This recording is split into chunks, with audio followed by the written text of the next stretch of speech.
Ya, assalamualaikum warahmatullahi wabarakatuh.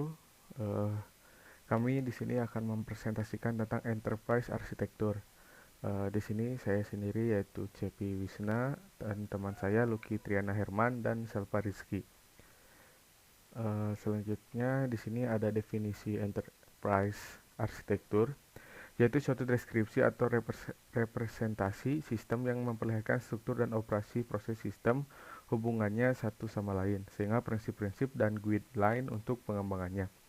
Dan arsitektur dalam konteks AI ini mencakup dua, yaitu arsitektur bisnis atau organisasi. Yang kedua yaitu arsitektur pendukungnya. Dalam hal ini yaitu teknologi informasi. Arsitektur ini dirancang mengacu pada visi misi yang dicapai oleh organisasi. Jadi visi misinya itu adalah suatu sifat yang futur, sehingga enterprise arsitektur ini sering terkait dengan perancangan atau planning untuk mengubah arsitektur saat ini menuju arsitektur masa depan. Di sini yaitu ada tujuan enterprise arsitektur. Tujuan dari penggunaan enterprise arsitektur dalam perusahaan adalah untuk meningkatkan efektivitas atau efisiensi bisnis dari perusahaan itu sendiri gitu. Penggunaan enterprise arsitektur ini juga termasuk inovasi dalam struktur organisasi perusahaan, integrasi proses bisnis, kualitas dan ketepatan waktu dari informasi bisnis, serta memastikan bahwa investasi untuk teknologi informasi dalam perusahaan dapat dipertanggungjawabkan. Nah, di sini mengapa sih kita perlu eh, arsitektur enterprise? Jadi enterprise terdiri dari beberapa unit yang memerlukan SI atau sistem informasi. Setiap unit enterprise cenderung mengembangkan berdasarkan gaya dan platformnya. Akibatnya, yang pertama, enterprise memiliki beberapa SI atau sistem informasi yang berdiri sendiri dan tidak terintegritas satu sama lainnya. Yang kedua, manajer akan sulit untuk menemukan informasi enterprise yang dibutuhkan secara lengkap. Nah, AI di sini merupakan suatu proses sekaligus sebagai sebuah suatu produk. Terus yang selanjutnya menjamin bahwa sumber daya informasi yang dimiliki enterprise digunakan untuk mendukung strategi enterprise. Selanjutnya, produk AI atau arsitektur enterprise akan menjadi panduan bagi manajer dalam mendisiplinkan proses bisnis dan panduan bagi pengembang sistem dalam membuat aplikasi yang selaras dengan tujuan dan kebiasaan bisnis. Selanjutnya akan disampaikan atau dijelaskan oleh Selva Rizky. Lalu selanjutnya ada metodologi yang digunakan AE atau arsitektur enterprise.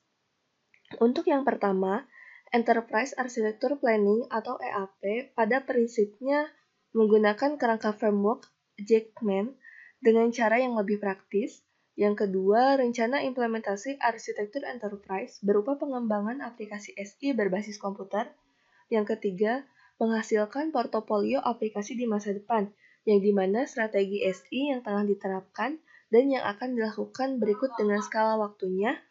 Skala waktunya itu ada pendek, menengah, maupun panjang. Lalu selanjutnya di sini ada hambatan pengembangan AE. Di sini juga terdapat 3 hambatan. Untuk yang pertama itu, perencanaan jauh lebih komprehensif dan kaku daripada kebiasaan manajemen. Yang kedua, kekurangan metodologi atau teknik untuk membuat perencanaan. Yang ketiga, keberhasilan tim AE atau arsitektur enterprise tergantung pada budaya organisasi yang bersedia menerima konsep bahwa pengembangan perangkat lunak seharusnya bersifat arsitektur driven. Lalu selanjutnya karakteristik AE atau arsitektur enterprise. Untuk yang pertama, karakteristiknya itu mendukung enterprise dalam penyampaian informasi. Yang kedua, memberikan pelayanan yang lebih efektif dan tepat waktu. Yang ketiga, mendukung peningkatan fungsi dan bisnis enterprise. Yang keempat, menghasilkan jalur bimbingan investasi di masa depan. Yang kelima, membantu menyelesaikan kesenjangan antara fungsi bisnis dan teknologi informasi dalam enterprise. Selanjutnya, siklus hidup proses AE. Yang pertama, Penyusunan gagasan dapat berupa coretan whiteboard dan PowerPoint. Yang kedua, desain berupa analisis model formal. Yang ketiga, penggunaan berupa implementasi dalam operational system serta visualisasi untuk stakeholder berbeda. Yang keempat, manajemen mengganti sistem secara bertahap dan pemeliharaan versi. Berikut merupakan gambar dari siklus hidup proses AE.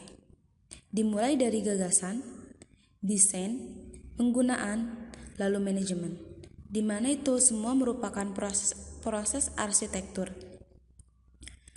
Slide selanjutnya, terdapat faktor penggerak AE, di mana faktor penggerak AE dibagi menjadi dua jenis. Yang pertama, penggerak internal, dan yang kedua, penggerak eksternal. Penggerak internal merupakan efektivitas digerakkan oleh adanya hubungan antara komponen enterprise dan bukan spesifikasi detail dari setiap komponen. Sedangkan penggerak eksternal yaitu faktor di luar enterprise yang memaksa enterprise harus mengadopsi praktik-praktik arsitektur enterprise. Selanjutnya ada perancangan AE. Dimulai dari arsitektur bisnis, arsitektur data atau informasi, arsitektur teknologi, arsitektur aplikasi, yang kemudian itu semua dirangkum menjadi blueprint arsitektur atau master plan, yaitu berisi rincian bisnis, informasi, dan teknologi yang diperlukan enterprise pada saat ini dan masa depan. Dan yang terakhir, arsitektur bisnis. Arsitektur bisnis merupakan suatu yang dapat mendefinisikan proses bisnis, menyediakan pengetahuan tentang bisnis enterprise secara konsisten, komprehensif dan lengkap, menyediakan dokumentasi tentang di mana posisi perusahaan berada saat ini dan di mana posisi perusahaan pada masa datang. Dan terakhir, arsitektur bisnis dapat mengidentifikasi dan mendeskripsikan setiap unit perusahaan dengan fungsi bisnisnya. Sekian dari kelompok kami.